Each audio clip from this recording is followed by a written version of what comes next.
buenas. Esta semana os presentamos una receta que prácticamente el ingrediente principal es el agua bichi catalán, y os presentamos unas judías que, bueno, aquí por la zona se le llama la judía del ganxet, pero podemos adaptar el plato con cualquier tipo de legumbre, con garbanzos, con lentejas, con alubia, la típica alubia. Lo podemos hacer con cualquier tipo de legumbre que sea seca.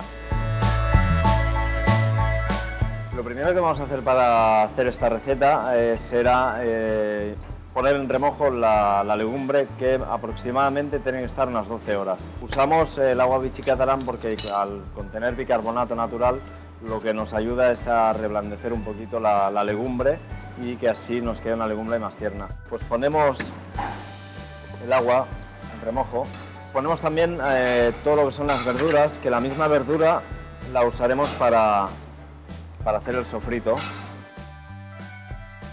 Ponemos también laurel, un par de hojitas de laurel, el puerro, un par de granos de ajo, 3. Y esto ahora lo vamos a dejar en remojo, como ya he dicho, 12 horas. Entonces ahora vamos a por el sofrito.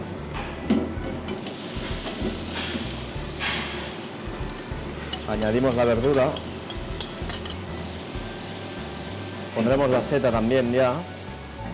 Lo hervimos con la misma agua del remojo, porque así se nos queda toda la sustancia que ha ido dejando la judía seca, se nos va quedando en el agua.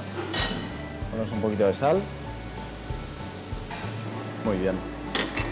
Aquí, como veis, pues tenemos lo que es el laurel, el ajo, que también lo habíamos dejado en remojo y lo hemos añadido también.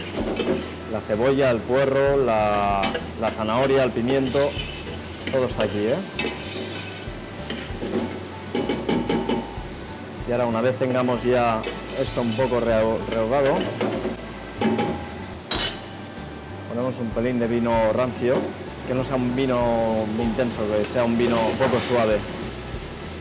Y ahora, cuando se haya evaporado el vino, lo que vamos a hacer ya es introducir la judía con el agua y ya lo dejaremos cocer.